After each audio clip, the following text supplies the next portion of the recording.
Hey everyone.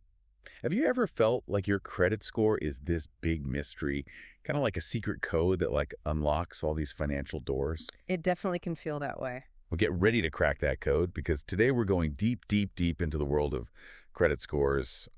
We are going to break it all down. We are going to demystify this number Yeah. because it's a powerful one and give you all the tools you need to take control of your financial future. Yes.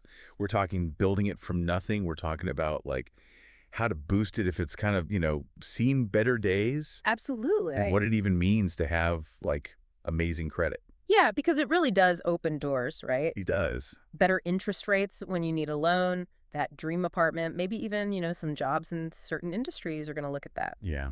A good score just makes life easier. It does. It's all about, building that trust, that responsibility with those lenders. Okay, before we get too serious, I have to tell you guys a funny story about my first credit card. Oh, takes me back to college. Got my first card. I felt like I won the lottery. That's right. The taste of freedom? Financial freedom. Or so we think. I was on top of the world, man, for Right. about a month. Yeah. Thought it was free money.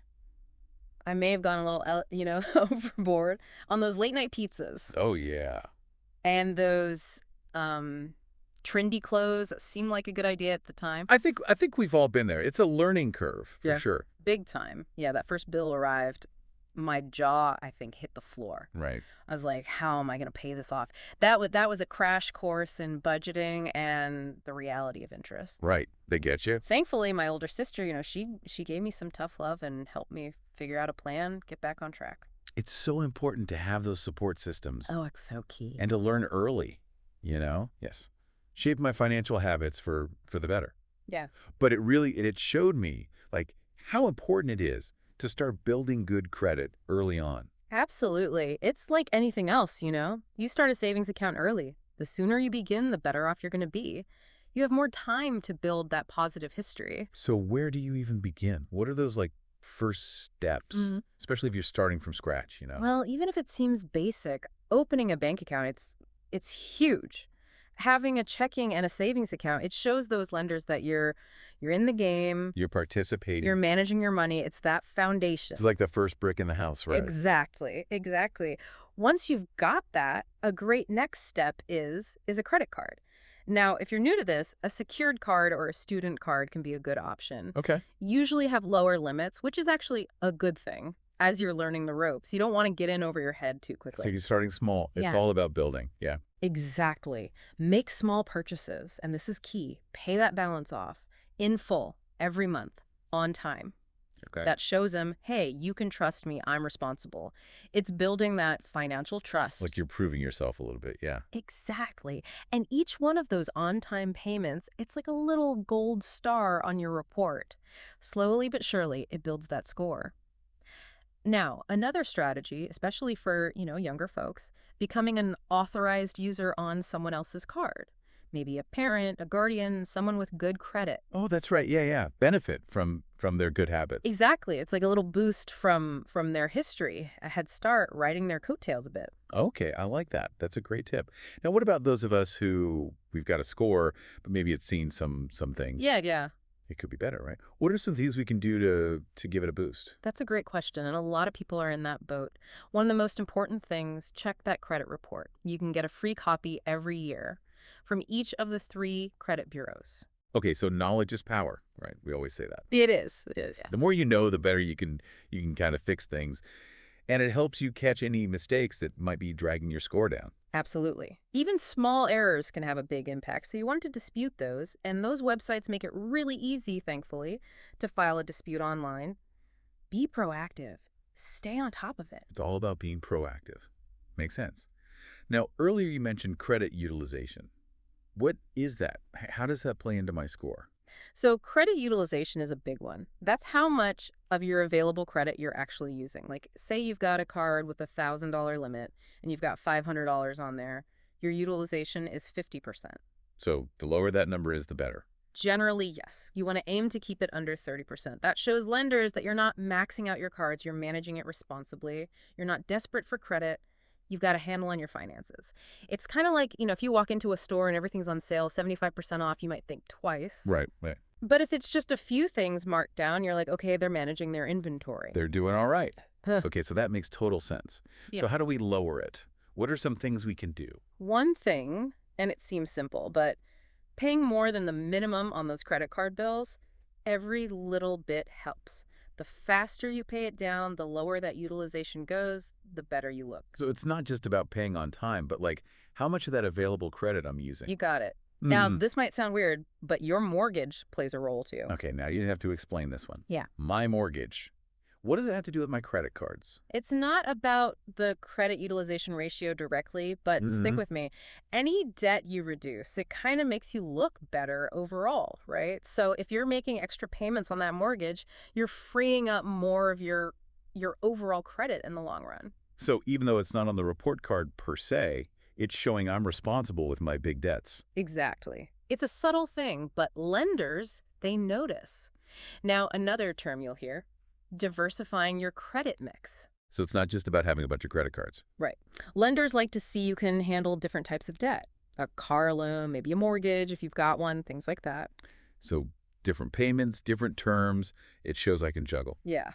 But don't go crazy applying for everything at once. That's important. Right, right. Because then that dings my score. Every time they do one of those hard pulls. You know it. It's a marathon, not a sprint. Slow and steady wins this race. Building those habits, that's what really matters. All about the long game. Okay, so we've built the credit. Yeah. How do we keep it in tip-top shape? Maintenance. This is key, right? Like, you don't just, plant a garden, walk away. You got to tend to it. So first thing, credit monitoring. Get yourself one of those services. Okay. They keep an eye on everything. Any changes, good or bad, they'll let you know. So if someone's trying to open a card in my name, I'll know right away. Exactly. Catch it early, that's the key. Peace Yeah. of mind, worth its weight in gold. Oh, for sure. For sure. Did they tell you the good stuff, too? Like, hey, your score went up. Oh, yeah, you'll know about it. It's motivating. Now, here's one that might surprise people. Keeping your accounts active. Wait, so I shouldn't just lock my cards away and forget about them. Not exactly. You want to use them a little bit. Small purchases, pay them right off. Just keeps things moving. Giving it a little exercise, Yeah. right? So it doesn't get rusty. There you go. A dormant card can sometimes look a little fishy. And of course, I can't say it enough.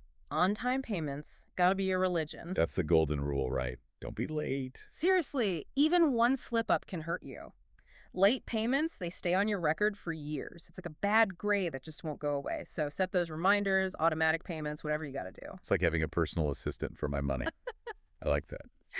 Now, everything is going digital these days. What about credit scores? Is technology changing how that all works? It is. It's pretty interesting, actually. We've always had the same factors, right? Yeah. Payment history, how much credit you're using, all that.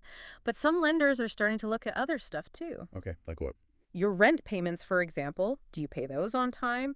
Utility bills, even your education and job history. Wow. So it's more holistic. It's not just about the credit cards themselves. Exactly. They're trying to get a fuller picture, especially for people who maybe haven't had a chance to build a long credit history yet. That makes sense. Levels the playing field a little bit. Right. It's still pretty new, though, gotta say. So for now, we stick to the classic stuff, but it's good to know what's coming down the pipeline. Exactly. Now, we've talked about how to build it, how to keep it healthy, but let's bring it back to why we even care. What's the big deal with this little number anyway? Right. It's more than just a number on a screen. What does it actually get you? What are the perks? Well, think of it like this. A good credit score, it's your ticket to bigger and better things. Want that dream home, good credit gets you a mortgage, and a good interest rate so you're not paying an arm and a leg. Freedom, right. Options. Exactly. And it's not just a house. Car loans, you can save thousands over the life of the loan with good credit. Okay, that's a big chunk of change. It adds up. And here's one you might not expect. Insurance. Some companies look at your credit score. Really? I did not know that. Why would that even matter for car insurance? Well, their thinking is someone responsible with their money is probably a more responsible driver, too. Huh. I guess it's all connected in a way. You're showing a pattern. Exactly. And even some jobs, especially if you're handling money, they might check your credit, So it's about trust. right? in all areas of life. Bingo. It's like a financial report card that follows you around, shows you're reliable, trustworthy, all that good stuff. It's wild, right? This one number, it affects so much. It does, and it shows you got to be on top of it. You got to be informed Oh, because that's where the power is, right? Especially with money. so true.